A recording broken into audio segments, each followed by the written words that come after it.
اعوذ باللہ من الشیطان الرجیم بسم اللہ الرحمن الرحیم الحمد للہ رب العالمین والصلاة والسلام علی محمد وعلی آلہ وسلم۔ انشاءاللہ آج ہم سورہ نحل کے 7ویں رکوع کا مطالعہ کریں گے۔ اس سے پچھلے رکوع کا خاتمہ اس بات پر ہوا تھا کہ جب حق اور باطل کی دونوں طرزوں کا انجام بالکل واضح ہے تو کون سی چیز کافروں کو ایمان لانے سے روکے ہوئے ہے؟ کیا وہ اس بات کے منتظر ہیں کہ ان کے سروں پر ملائکہ آ کھڑے ہوں یا ان کے بارے میں رب کریم کا کوئی امر آ پہنچے؟ ان سے پہلے والے لوگوں نے بھی اسی طرح کی طرز اختیار کی تھی اور اپنے اعمال کی پاداش میں پکڑے گئے۔ ان میں سے کسی پر بھی اللہ تعالیٰ نے ظلم نہیں کیا بلکہ وہ خود ہی اپنے اوپر ظلم کرتے رہے۔ آئیے مطالعہ قرآن کا آغاز اس دعا کے ساتھ کرتے ہیں کہ اللہ تعالیٰ اپنے حبیب رحمت للعالمین صلی اللہ علیہ وآلہ وسلم کے طفیل ہمیں قرآن کریم کا صحیح مفہوم عطا فرمائے، آمین۔ بسم اللہ الرحمن الرحیم وقال اللہ لا تتخذوا الہین اثنین، اور اللہ تعالیٰ نے فرمایا ہے نہ بناؤ دو الہ، انما ہوا الہ واحد فإیایا فارہبون، بے شک وہ تو الہ واحد ہے پس صرف میری ہی عبادت میں رہو۔ فارہبون رہب سے بنا، دبدبے میں رہو، فکر مند رہو، ریمین الارمڈ۔ اللہ تعالیٰ کا واضح فرمان ہے کہ اس کے ساتھ کسی کو بھی شریک نہ ٹھہرایا جائے۔ وہ تو الہ واحد ہے، وہ اپنی تمام مخلوقات کی حاجت پوری فرما رہا ہے، وہی سب چیزوں کا خالق اور مالک ہے، اور اس کے سوا باقی سب مخلوق ہیں اور اپنے خالق اور مالک حقیقی کی محتاج ہیں۔ جس طرح ہم خارجی کائنات میں اللہ تعالیٰ کی حاکمیت اور اختیار تسلیم کرتے ہیں، اسی طرح ہم اپنی زندگیوں کو بھی اس کی حاکمیت اور اختیار کے تقاضوں کے مطابق بنائیں۔ اس کا فطری تقاضا یہ ہے کہ ہم اس کے سوا کسی اور کو اس کی ذات یا صفات میں شریک نہ ٹھہرائیں، اپنی تمام تر حاجات کو صرف اس کے ساتھ وابستہ کریں اور اپنی صلاحیتوں اور علوم و فنون کو اپنا نہیں بلکہ اس کا کمال قرار دیں۔ سورۃ الزخرف کی آیت نمبر 84 میں ارشاد ہے، اور وہی ہے جو الہ ہے آسمانوں میں اور الہ ہے زمین میں، اور وہی حکمت والا علم والا ہے۔ اگر ہمیں کسی چیز کے بارے فکر مند ہونا ہے تو صرف اللہ تعالیٰ کے ساتھ اپنے تعلق اور اس کے احکامات کے مطابق زندگی بسر کرنے کے بارے میں۔ جب ہم ایسا کریں گے تو اللہ تعالیٰ کی نعمتوں کے حقدار بن جائیں گے۔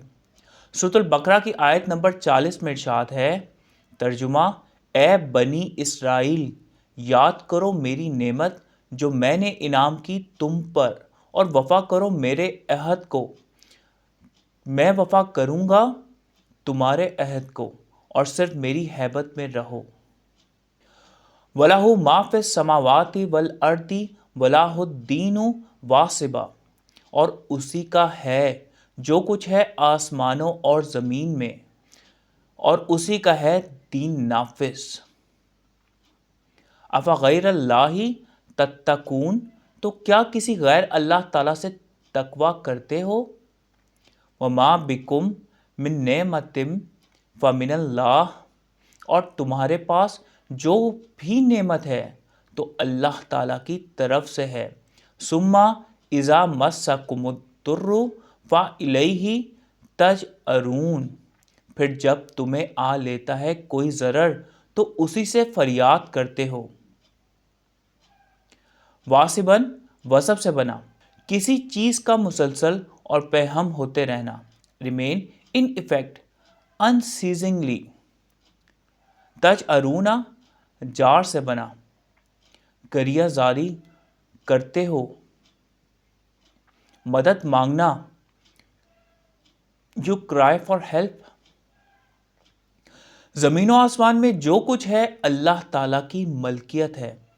جب سے یہ کائنات وجود میں آئی ہے اسی کے بنائے ہوئے قوانین کے تحت چل رہی ہے۔ اس کائنات میں موجود تمام وسائل اللہ رب العزت نے بنائے ہیں، اور ان وسائل کو کام میں لانے کے لیے ہمارے پاس موجود علوم، صلاحیتیں، ہنر اور فن بھی اسی کی مرہون منت ہیں۔ بنیادی طور پر یہ نہ تو کسی نے خود سے پیدا کی ہیں اور نہ خریدی جا سکتی ہیں۔ سورۃ الرحمن میں ارشاد ہے فَبِأَيِّ آلَاءِ رَبِّكُمَا تُكَذِّبَانِ، تو تم دونوں اپنے رب کی کون کون سی چیزوں کی تکذیب کرو گے۔ اس دنیا میں سب سے بڑی نعمت اللہ تعالیٰ کی ہدایت ہے، اسی لیے صرف اس کی اطاعت ہر حال میں لازم ہے۔ اسی حقیقت کا ایک ثبوت یہ ہے کہ جب ہماری کوتاہ اندیشی کی وجہ سے ہمیں کوئی مشکل آ گھیرتی ہے تو ہم سب کچھ بھلا کر اس کی طرف متوجہ ہوتے ہیں اور اسی سے مدد مانگتے ہیں، گویا ہمارے اپنے ہی اندر اس حقیقت کی شناسائی موجود ہے کہ اصلی خالق اور مالک اللہ تعالیٰ ہیں جو ہماری ہر طرح کی مدد کرنے پر قادر ہیں۔ ثم اذا کشف الضر عنکم، پھر جب وہ تم سے ضرر ہٹا دیتا ہے، اذا فریق منکم بربہم یشرکون، جبھی تم میں سے ایک فریق اپنے رب سے شرک کرنے لگتا ہے، لیکفروا بما آتینہم، تاکہ وہ اس کی ناشکری کریں جو ہم نے انہیں دی، فتمتعوا فسوف تعلمون، پس تمتع کر لو، ان قریب تمہیں معلوم ہو جائے گا۔ فتمتعوا متاع سے بنا، پس بہرہ مند ہو لو، then enjoy yourself۔ جب اللہ تعالیٰ کمال مہربانی کے ساتھ لوگوں کی فریاد رسی کرتے ہیں اور ان سے ان کی تکلیفوں کو دور کر دیتے ہیں تو کچھ لوگ پھر سے اپنے رب کریم کے ساتھ شرک کرنے لگ جاتے ہیں اور مصیبت ٹلنے کو ظاہری وسائل یا اپنے علوم و فنون کی بدولت قرار دیتے ہیں۔ یہ طرز عمل سراسر اللہ تعالیٰ کی دی ہوئی نعمتوں کی ناشکری اور ناقدری ہے۔ اس طرح کرنے والے یہ بھول جاتے ہیں کہ جب مصیبت میں پھنسے ہوتے تھے تو کیا کیا وعدے کر رہے تھے۔ سورہ یونس کی آیت نمبر 22 میں ارشاد ہے وہی ہے جو سیر کراتا ہے تمہیں بر و بحر کی، حتیٰ کہ جب تم کشتی میں ہوتے ہو، اور اس لیے چلتی ہے موافق ہوا اور وہ فرحان ہوتے ہیں، اور اسی لیے چلتی ہے موافق ہوا اور وہ فرحان ہوتے ہیں، اس سے آ جاتی ہے ان پر باد تند و تیز، اور آ جاتی ہیں ان پر موجیں ہر جگہ سے، اور وہ گمان کر لیتے ہیں کہ وہ گھر گئے ہیں، اس سے دعائیں مانگتے ہیں اللہ تعالیٰ سے خالص اسی کے دین کے ہو کر، اور اگر آپ نے ہمیں نجات دی اس سے تو ہم ضرور شاکر رہیں گے۔ ناشکری کرنے والے یہ بھول جاتے ہیں کہ زندگی میں ایسے مواقع پھر بھی آ سکتے ہیں۔ وَيَجْعَلُونَ لِمَا لَا يَعْلَمُونَ نَصِيبًا مِّمَّا رَزَقْنَاهُمْ، اور وہ بناتے ہیں ان کے لیے جن کا انہیں علم نہیں، ایک حصہ اس سے جو ہم نے انہیں رزق دے رکھا ہے۔ تَاللَّهِ لَتُسْأَلُنَّ عَمَّا كُنتُمْ تَفْتَرُونَ، واللہ تم سے ضرور سوال کیا جانا ہے اس افطرا کے بارے جو تم کرتے ہو۔ لَتُسْأَلُنَّ سال سے بنا، تم سے ضرور پوچھا جانا ہے، surely you will be asked۔ یہ ناشکرے اور شرک کا ارتکاب کرنے والے اپنے خود ساختہ شریکوں کے لیے جن کی حقیقت کا انہیں کچھ علم نہیں، اللہ تعالیٰ کے دیے رزق میں سے ایک حصہ قرار دیتے ہیں۔ انہوں نے یہ حقیقت فراموش کر رکھی ہے کہ ایک روز انہیں رب کریم کے حضور پیش ہونا ہے اور ان سے ان تمام چیزوں کے بارے میں جو انہوں نے خود سے بنائیں ضرور باز پرس ہوگی۔ سورۃ النساء کی آیت نمبر 48 میں ارشاد ہے، بے شک اللہ تعالیٰ نہیں مغفرت فرماتا کہ شرک کیا جائے اس کے ساتھ، اور مغفرت فرما دیتا ہے جو علاوہ ہے اس کو جو چاہتا ہے۔ اور جو کوئی شرک کرے اللہ تعالیٰ سے، تحقیق اس نے افطرا کیا ایک گناہ عظیم کا۔ وَيَجْعَلُونَ لِلَّهِ الْبَنَاتِ سبحانہ، اور بناتے ہیں اللہ تعالیٰ کے لیے بیٹیاں، وہ اس سے پاک ہے۔ وَلَهُم مَا يَشْتَهُونَ، اور اپنے لیے جو وہ خواہش کریں۔ وَإِذَا بُشِّرَ أَحَدُهُم بِالْأُنثىٰ، اور جب مژدہ سنایا جاتا ہے ان میں سے کسی کو لڑکی کا، ظل وجہہ مسودٌ وہو کظیم، چھا جاتی ہے اس کے چہرے پر سیاہی اور وہ گھٹتا رہتا ہے۔ مسودہ سود سے بنا، کالا، بلیک، ڈارک۔ کظیم کظم سے بنا، غم و غصے کو دباتا ہے، سپریس گریف۔ یہ لوگ شرک میں اس حد تک آگے بڑھ گئے ہیں کہ اللہ تعالیٰ کی مخلوقات کو اس کی بیٹیاں قرار دیتے ہیں، جبکہ وہ اپنے لیے صرف بیٹوں کے خواہش مند ہیں، یعنی اپنی خواہشات کو اپنے رب سے بھی اعلیٰ درجہ دیتے ہیں۔ سورۃ النجم کی آیت نمبر 21 اور 22 میں ارشاد ہے، کیا تمہارے لیے لڑکے اور اس کے لیے لڑکیاں؟ تب تو یہ تقسیم بھونڈی ہے۔ ان کی اپنی حالت یہ ہے کہ جب انہیں ان کے ہاں بیٹی کی پیدائش کی خبر ملتی ہے تو اس کے چہرے پر سیاہی چھا جاتی ہے اور اندر ہی اندر رنج و غم سے گھٹنا شروع ہو جاتے ہیں۔ یتوارا من القوم من سوء ما بشر بہ، وہ چھپتا پھرتا ہے قوم سے اس برائی پر جو اسے مژدہ ملا۔ ایمسکوہ علی ہون ام یدسہ فی التراب، کیا اسے لیے رکھے اہانت کے باوجود یا اسے دفن کر دے خاک میں۔ الا ساء ما یحکمون، آگاہ رہو برا ہے جو حکم وہ لگا رہے ہیں۔ یتوارا وری سے بنا، کسی چیز کے پیچھے چھپتا ہے، ہائڈس ہمسیلف۔ ایمسکوہ مسک سے بنا، کیا اسے لیے رہے تھامے رہے، شوڈ ہی کیپ اٹ۔ ہون سے بنا، بے عزتی، خفت، فروتنی، ہیوملیشن۔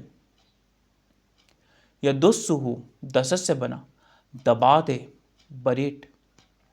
ایسے لوگ اپنے ہاں بیٹی کی پیدائش کی خبر کو برا سمجھ کر لوگوں سے چھپتے پھرتے ہیں، یہ خبر دوسروں سے چھپانے کے بہانے تلاش کرتے ہیں اور دل ہی دل میں سوچتے ہیں کہ ذلت برداشت کرتے ہوئے اسے اپنے ہی پاس رہنے دیں یا اسے زمین میں دفن کر دیں۔ بیٹی ہو یا بیٹا، دونوں کی ایک اپنی حیثیت ہے، اور بحیثیت والدین ہم ان میں تفریق کیسے کر سکتے ہیں؟ بیٹی کی پیدائش پر خوشی اور فخر کا اظہار اور بیٹی کی پیدائش پر خفت اور اہانت کا احساس دونوں ہی غلط ہیں۔ ہم نہیں جانتے کل کو ان میں سے کون ہمارے لیے بھلائی کا باعث بنے گا۔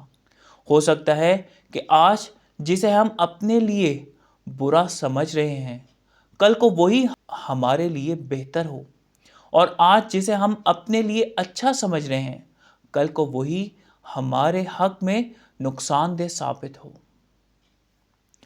للذین لا یؤمنون بالآخرۃ مثل السوء، ان کی جو آخرت کا ایمان نہیں رکھتے بری مثال ہے۔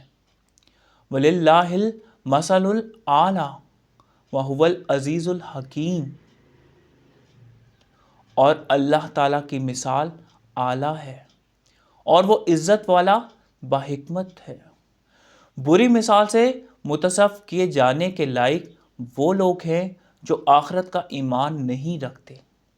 انہوں نے اس حقیقت کو فراموش کر رکھا ہے کہ مرنے کے بعد ہمیں رب کریم کے حضور پیش ہو کر اپنے سب اعمال کا حساب دینا ہے، اور مرنے کے بعد کے مراحل کا دار و مدار موجودہ زندگی میں کیے گئے اعمال پر ہے، جبکہ اللہ تعالیٰ کی مثال اعلیٰ ترین صفات کے ساتھ ہے۔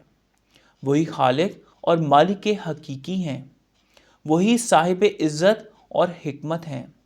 الحمدللہ رب العالمین، حمد اللہ تعالی رب العالمین کے لیے ہے۔